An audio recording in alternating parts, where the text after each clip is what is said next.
So for today, we're doing the quadratic formula.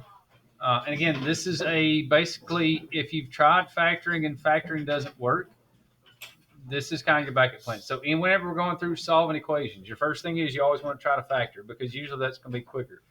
Quadratic formula is not very quick, but it's basically a fail-safe you can use if you ever get stuck and you don't think you can find the answer. You can always find it using the quadratic formula. All right, and you should have seen this before. If you haven't, then it's okay. We'll kind of pick back up because I think no matter where you were with COVID and when it was, uh, you should have seen this, I think, but maybe not. All right, so we're back to quadratics. If you've got ax squared plus bx plus c, just like if we were going to solve by factoring, it's got to equal 0. But in this case, again, the factoring is not going to work. So to find our solutions, and I'm going to do this a little bit different than the way, now the book will still show you this, but I'm going to do it just a little bit different because we're going to plug in A, B, and C values. So every time you plug in an A, a B, or a C, we're going to put it in parentheses.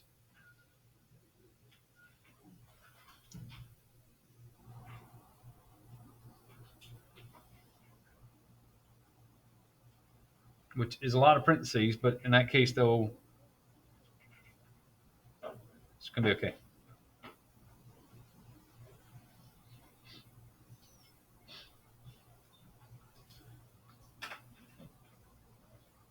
Okay, so your quadratic formula, negative b plus or minus the square root of b squared minus 4ac, and that's all over 2a.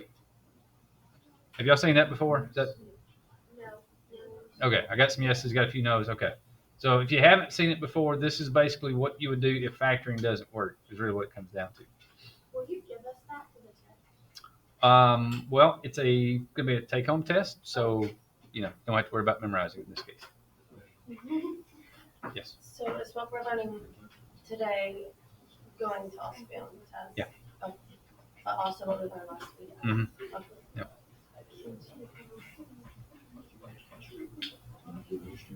Okay. All right. Now, the big thing from this one is that when we work with, and I'm just going to highlight this just so we can see it. When you work with the inside of the square root that's here, that's kind of something special all to itself. The inside of the square root is what they call the discriminant.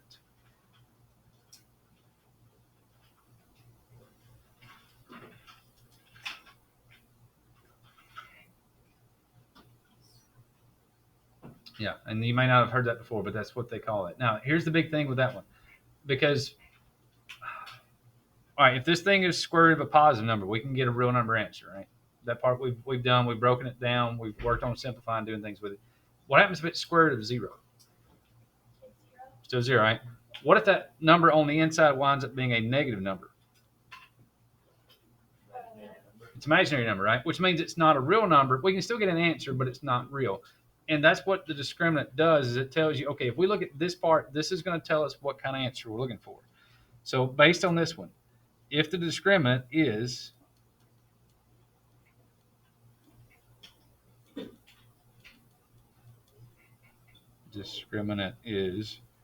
greater than 0,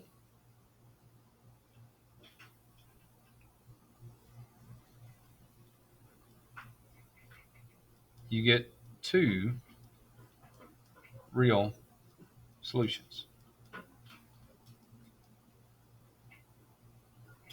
So if the discriminant's greater than 0, you get 2 real solutions. If that was 25 or 30 or 48 or 16, or as long as it's greater than 0, you get 2 real solutions off this thing. Might be whole numbers, might not be, maybe something that you're going to have to leave in radical form.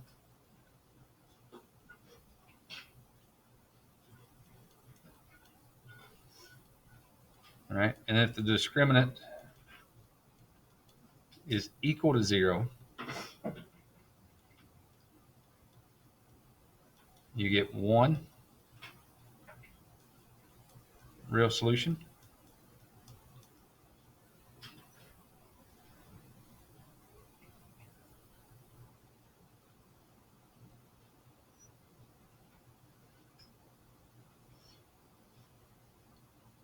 was trying to get all this on one line so it all kind of line up, so I had to squeeze in a little bit. So if it's greater than 0, you get 2 solutions. If it equals 0, you get 1 solution.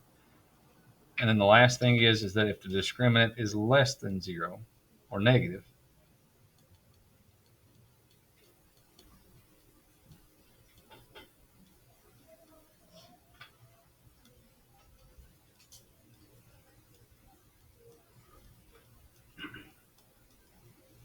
you get no real solutions. Now, in that case, they're going to be imaginary.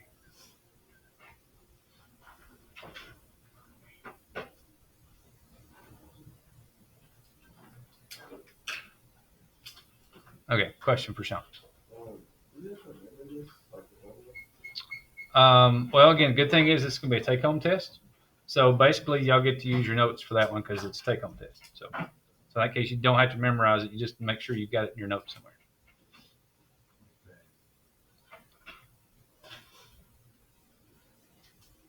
Okay. Now, the other good thing with this one is that if you do, because a lot of times, some of the cases they're going to ask you about the discriminant. Some problems won't. They'll just ask you to kind of solve it. But if you always do the discriminant first, then you kind of get an idea of what it is that you're looking for and what the question is going to ask them.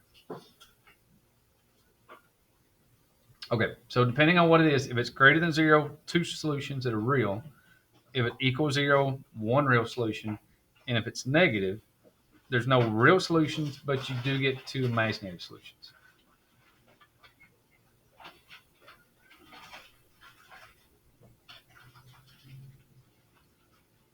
All right, so what we're going to do is we're going to start you off with one of these where we're going to use a quadratic formula. We're going to give you one that's going to be an easy one to work with, and then after that, we'll give you the ones that get a little bit tougher, just so that we're kind of working through, make sure everybody's okay here.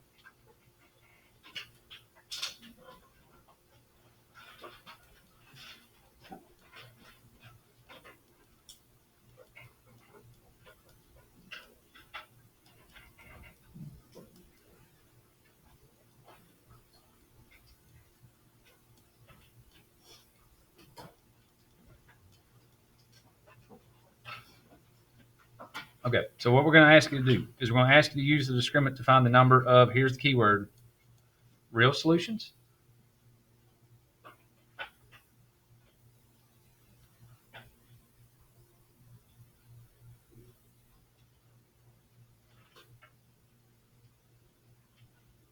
And then we're going to find the solutions.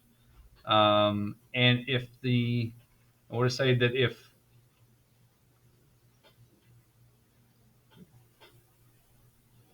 there are no real solutions,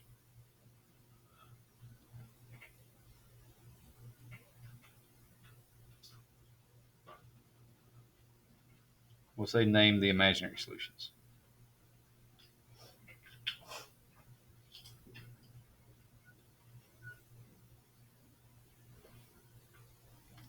Right, now, some of the questions that are online that we go through, they may just tell you in some cases, it's kind of a mix because some of them they'll say, all right, if there's no real solutions, you just click no real solutions and you're done.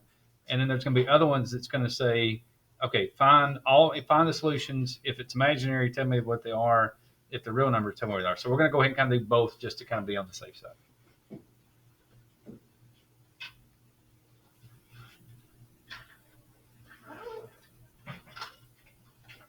Okay, so the discriminant is going to tell you how many real solutions you have, and then we're going to find the solutions, real or imaginary, that we get after that just because of how it's going to set up. So. All right, so here we go.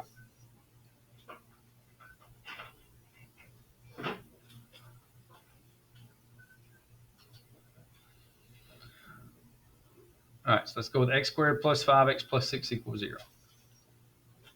And again, we're going to start you off with one that actually, in this one, we could factor this one because the factors of 6 that equal 5 would be 2 and 3. But just to make sure that everybody's okay with how it sets up and what we're going to do with it, we're going to do this one first just so that you understand all the parts and pieces that go through this thing. All right, let's get the simple things out of the way. The A value is 1. The B value is 5. And the C value is 6.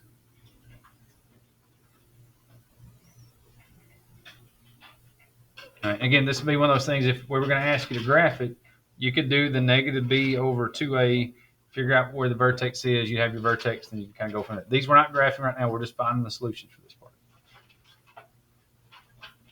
All right, so if we're going to get the discriminant first, let's get the b squared minus 4ac. And here's the one thing. If you will do it this way, you can actually use your calculator every single time so that you don't, because sometimes people will get on this, especially if the b term is negative. Sometimes that throws people off because they'll do negative squared and they won't do it correctly. So in this case, we're going to make sure we put all the numbers in parentheses. So we're going to do 5 squared minus 4 times a times c. And if you do that with any good scientific calculator, it'll give you the answer that you need. Why is it the one we square a number on the calculator that says it's negative, even if it's a negative number? Doesn't that make it positive? That's where you got to have the parentheses. If you do the parentheses correctly, it will always make it positive. If you don't use parentheses, it's going to show you that it's negative. So, and that's why we're going to put those in parentheses every single time. Okay, so if we go with 5 squared, and I can't really see that. There we go. Well, no, there we go. Minus 4 times 1 times 6. That comes out to be 1.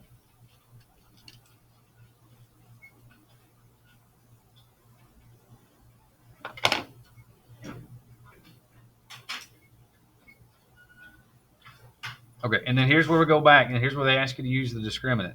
So again, this answer is 1, which is positive, right?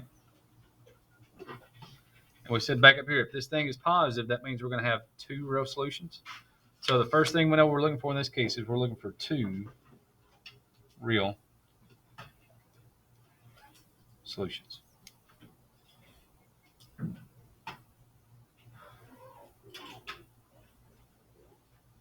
All right, now here's the other good thing by doing the discriminant first. We know we're looking for 2 real solutions, so we know we're going to get 2 real answers for this thing. The other thing is you've done all the hard work when you do the discriminant, because that's the hardest part of doing this whole equation when we're doing the quadratic formula.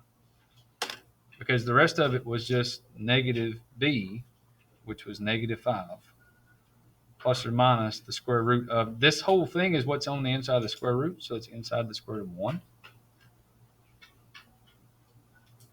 And that's all over 2 times 1.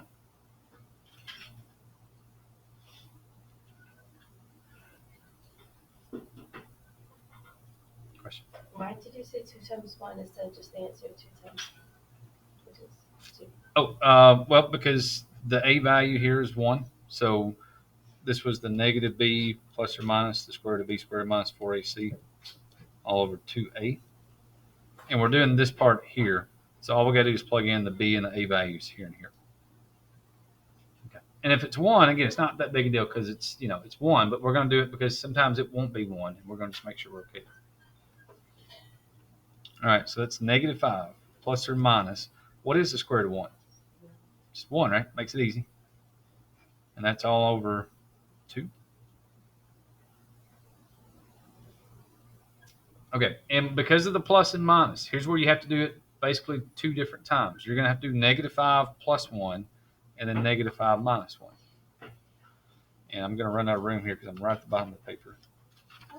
Why did you make it the negative 5 plus or minus 1? Oh, never mind. Okay, all right, you got it. Yep, because square root of 1 is 1. Okay, there you go. All right, so we're going to split it up. We're going to do negative 5 plus 1 divided by 2.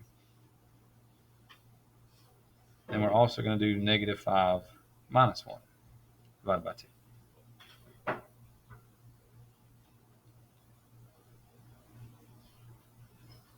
Okay, and then when you're doing these, basically you got 2 fractions, so you do the top part first. It's negative 5 plus 1, which is negative 4 divided by 2, which is just negative 2.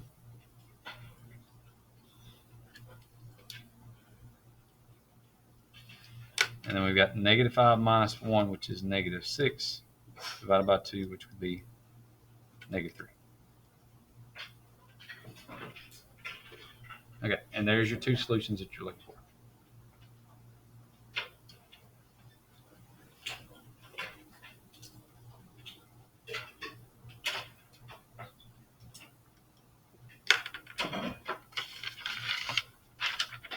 Okay, now I always like to show people this one first because some people are like, "Ooh, if that's going to work every single time, can we do the quadratic formula every single time and get the answer?" Yes, you can, but we did all this stuff here to get the quadratic formula.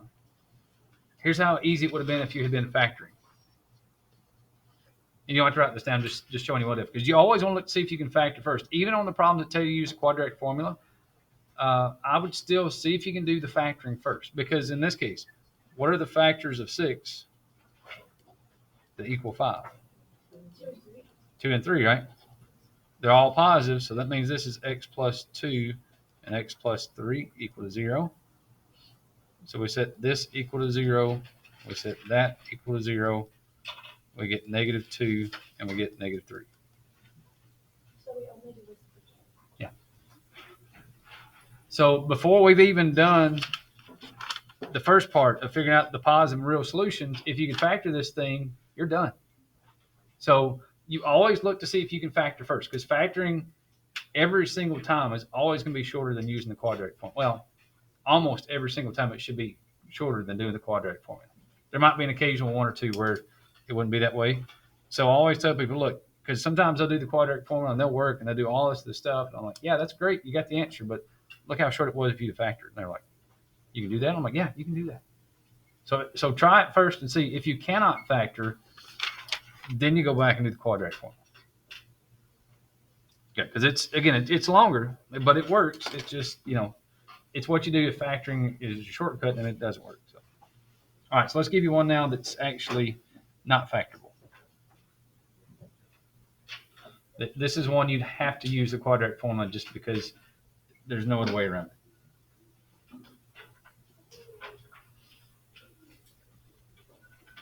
Actually, there is another way. We're going to show you that one tomorrow, but most people don't like it because it's a little bit confusing. And I understand why, because I don't like it either.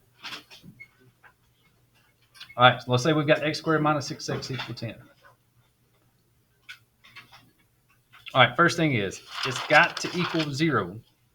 So very first thing we're going to do is we're going to subtract this 10, put it back over here. So now that we've got x squared minus 6x minus 10 equals 0, then we can use our a, b, and c to figure out what we're going to do here. Okay, so the a is 1, the b is -6, and the c is not positive 10. In this case, the c is -10. Because we've got to make it equal to 0 to be able to use quadratic formula or to solve by factoring. All right, if you check it real quick, there are no factors of -10 that's going to get us to -6. It's either 2 and 5. If you add 2 and 5, you get 7. If you subtract 5 and 2, you get 3. Or it's 1 and 10.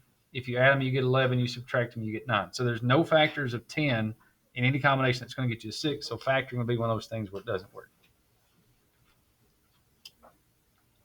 All right, so that means the first thing is we're going to check b squared minus 4ac, and we're going to see what that number is to know what type of solutions we're looking for. If it's real or imaginary or just one, we're going to figure that thing out.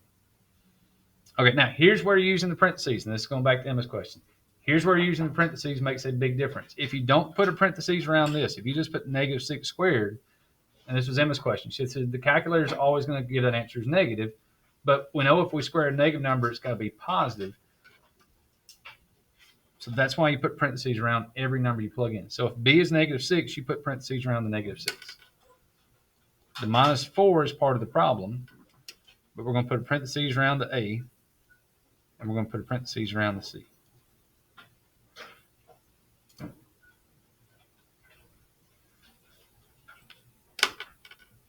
All right, again, you can do it by hand, or if you use the parentheses, you can use a calculator. Any kind of good scientific calculator will give you this answer without having to go through that one.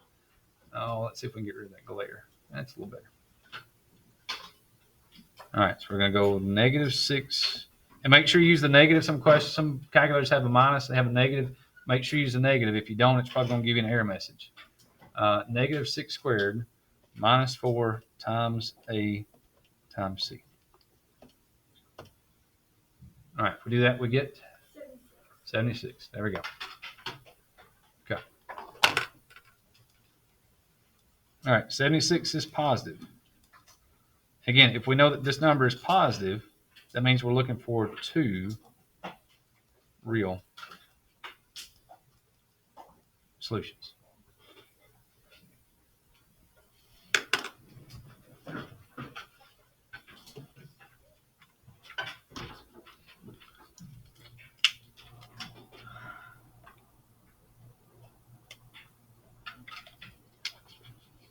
Okay, so now we're looking for two solutions. So that's kind of getting us going there. So now we've got this. And again, the rest of it's going to be pretty easy because the rest of it's just negative b over 2a. And we're doing plus or minus the square root of. We already did the discriminant here, so we know that's going to be 76. Now we just got to plug in the negative b over 2a. So that's minus negative 6 plus or minus the square root of 76 over 2 times 1. Again, another reason why you always use the parentheses around a, b, and c when you plug it in, because now it's minus negative 6, which means that's a positive 6. That's a 2. And plus or minus, we've got to break down 76. Okay, because in this case, they're going to ask you to leave the answer probably not in decimal form. They're probably going to ask you to leave it in simplest radical form. So now we got to take this 76 that's here, and we got to break it down.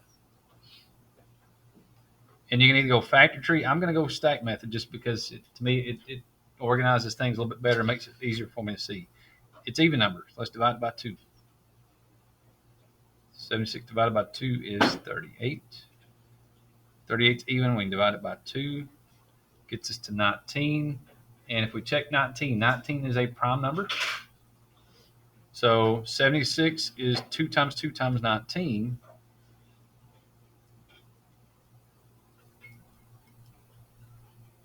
Oh, there we go. So 76 is 2 times 2 times 19. We got a pair of 2s. The 2 gets out. The 19 will stay on the inside.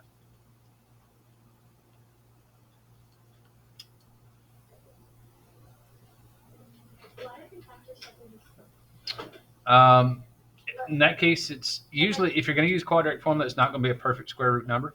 Okay. So you're going to have to just break it down. Because like I'm with it, like obviously like the square root of 1. Yeah. So we'll always factor that number if it's factored? If it's factorable. Sometimes it won't be. Sometimes you make it a number that's like 35 and you think you can break it down, but then you can't because it won't. So yeah, so it's kind of about 50-50. Sometimes it will, sometimes it won't. So, did you do 2 divided by 76 to get the 38? Mm-hmm. And then we took the 38, divided it by 2 to get the 19. And once you get the prime number at the bottom, that's when you know you can stop. Again, that's if you'd rather do the factor tree where you're doing 76, that'd be where we did 2 times 38 and we did 2 times 19. So whether you go this way or factor tree method, either way is fine.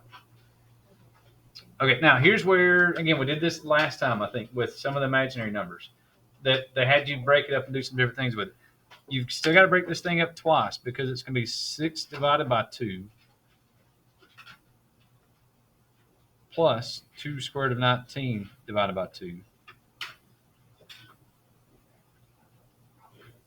And it's also going to be 6 divided by 2 minus 2 square root of 19 divided by 2. All right, the good thing is if you do 6 divided by 2, that is 3. These 2's are canceled. That's going to be 3 plus the square root of 19.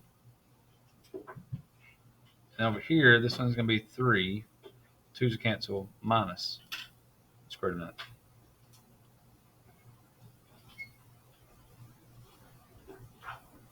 19. Okay, and there's the 2 solutions that we're looking for. So would this be x equal? Yep. And they should give you like an x equals, and they'll probably give you a box. In that case, again, you could do the 3 plus or minus square root of 19. Sometimes it will let you do that plus or minus. Sometimes it doesn't. Just have to kind of check and see how you want to go through it there.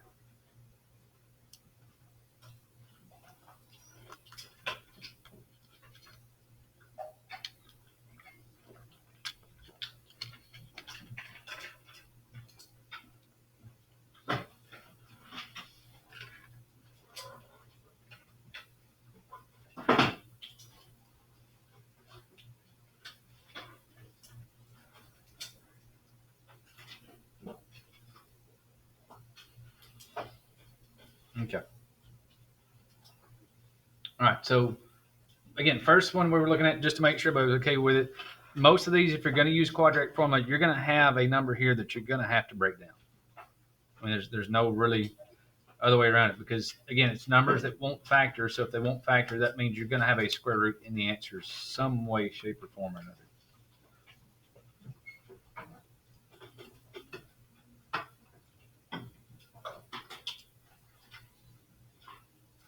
Okay.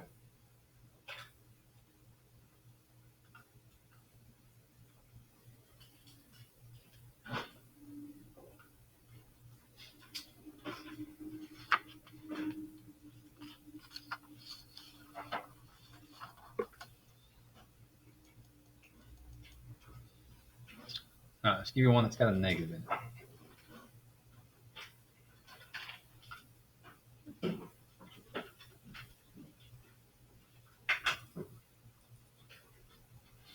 So let's go 3x squared minus x plus 5.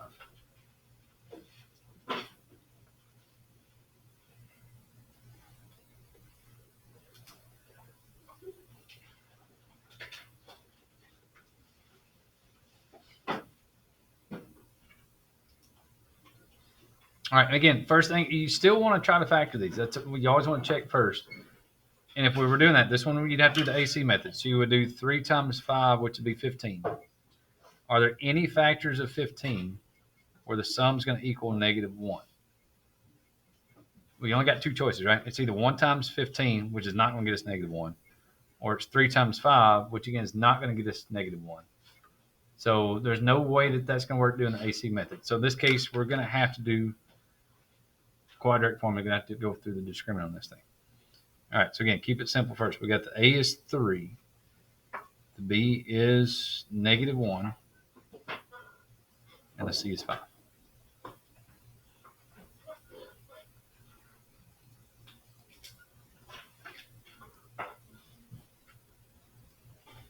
Okay, so we're going to check B squared minus 4AC and see what we get here. That's negative 1 squared minus 4 times A times C.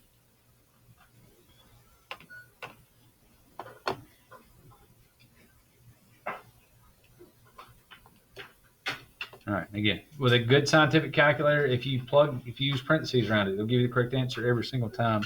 Minus 4 times 3 times 5. All right, we get negative 59.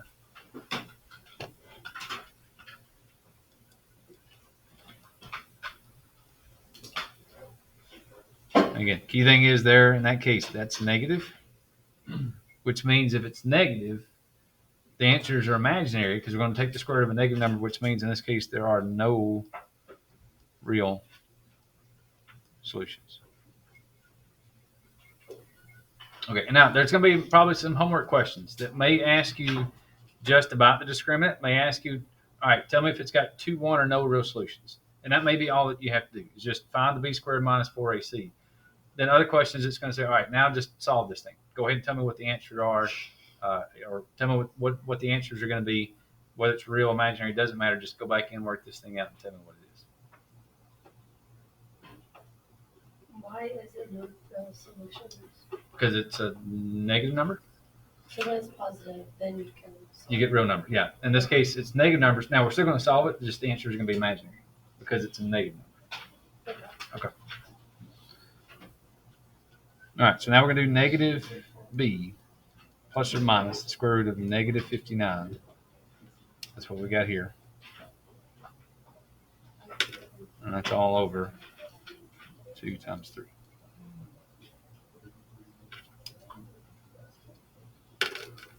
Okay.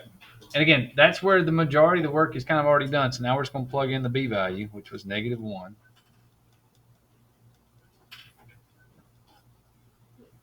A was 3. So that's 1 plus or minus the square root of negative 59 over 6. Shouldn't it be negative 4 plus or minus 3? Well, it's minus negative 1. Remember, it's negative B. Okay. Okay, and there's where the parentheses make that big difference in what we're doing there. So.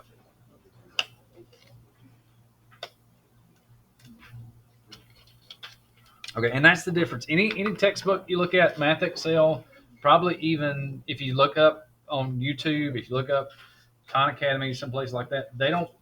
A lot of times they don't put the parentheses around it like we were doing back here. That they'll just give you this formula without the parentheses, and which is still correct. But if you do that, a lot of times people miss this part because they forget about the minus, the negative. So I'll just do that just to make sure everybody's okay. All right. So once you're here, again, the hardest thing you got to do now is you got to take the 59 and you got to break it down. All right, so it's even. We can't divide it, or it's odd, so you can't divide it by 2. If you try dividing it by 3, 3 doesn't work. If you try dividing it by 5, 5 doesn't work. If you try dividing it by 7, 7 doesn't work. 9 doesn't work. 11 doesn't work. 13 doesn't work. 15 doesn't work. 17 doesn't work. Now, you go through all the numbers, none of them work because 59 is prime number, which means you don't have to break this one down, which is kind of a yay, right? You don't have to worry about simplifying. You just got to rewrite it. So this case, that's going to be 1 plus or minus. And if all it is a negative number and we cannot break it down, we just have to put an I in the answer. And to do that, you can either put the I here, or again, you can put it at the end. As long as it's outside the parentheses, that's the main thing. And this thing is over 6. So in this case, they should break it up so it's both pieces over 6. And you cannot simplify 1 over 6. There's no number here to simplify. So in that case, they should let you leave the answer like that. Now, entering it might be tricky. Now, I think with imaginary numbers, and sometimes this is where with this one, they may do this one a little bit different. They may also do this where they do the square root of 59 over 6, and then they may put the I just in the middle out here on the side. So that's, to me, I wish they were more consistent, but sometimes with Math Excel, they get a little inconsistent that if it's whole numbers, they put the I here, but when it gets to this one, sometimes they put it here. So it's just, they're kind of all over the place with how they want the answers. I'm okay with either one. I don't really care, just as long as you've got the answer there.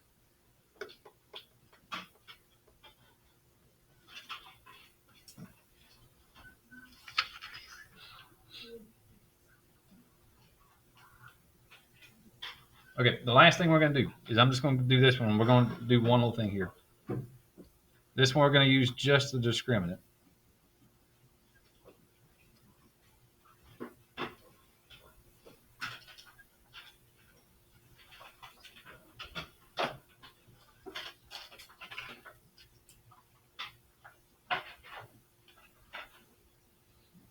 We're not actually going to solve this one. We're just going to use a discriminant to find the number of solutions, and that's it.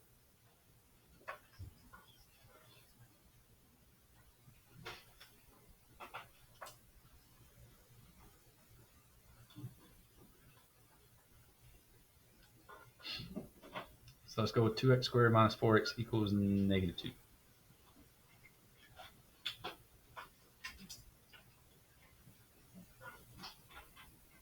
And then we'll show you why here in just a minute when we do this.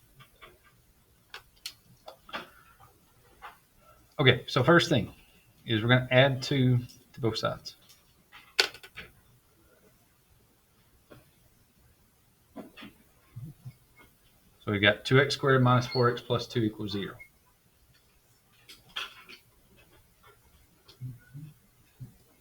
So the A is 2, the B is negative 4, and the C is 2.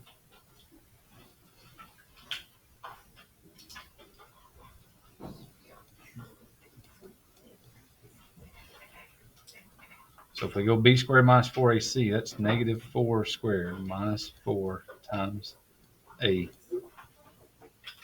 times C.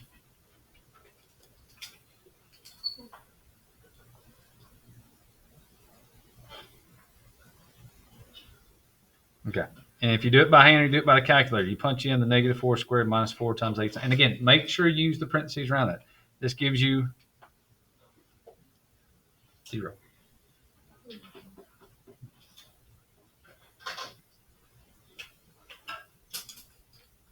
which in this case means if it's 0, that means you're only looking for 1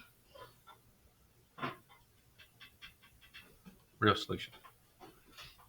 And what that really means is that when you if this is one of those problems, if you get 0, that means you really could factor this thing. And when you factor it, you get the same factor twice. It repeats. So it's the same number. You just get 2 different times. Because in that case, if this answer is 0, that means you really don't want to use a quadratic formula. You really want to factor it because factoring is probably going to be quicker, faster, easier. Now, if you've done it here and you get 0, you might as well go ahead and do the quadratic formula. If it asks you to solve, in this case, we're not going to ask to solve, but we're saying that if this was the case, this would be how easy it would be to solve it. Because if this thing is 0, and we're only looking for one solution, we're still going to plug it into the quadratic formula.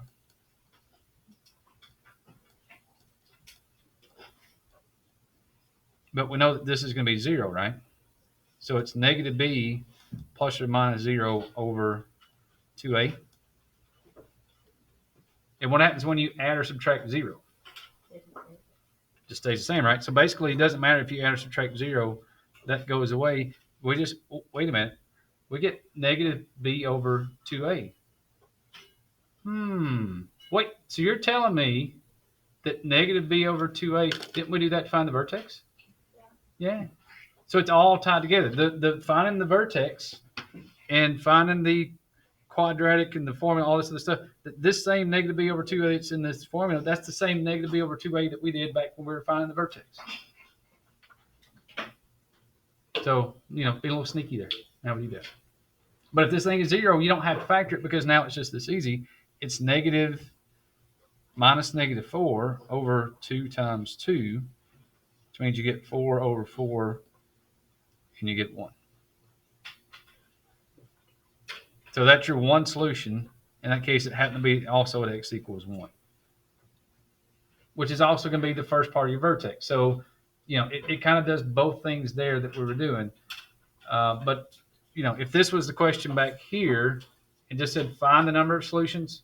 Once we got to this 0, we just stopped and just said it was one real solution. If they ask you to go ahead and find it, then we would plug it in and do our stuff and go from there. But that same negative b over 2a, that's the exact same negative b over 2a when we were finding the vertex. So it's all, tied together because of how this thing's set up.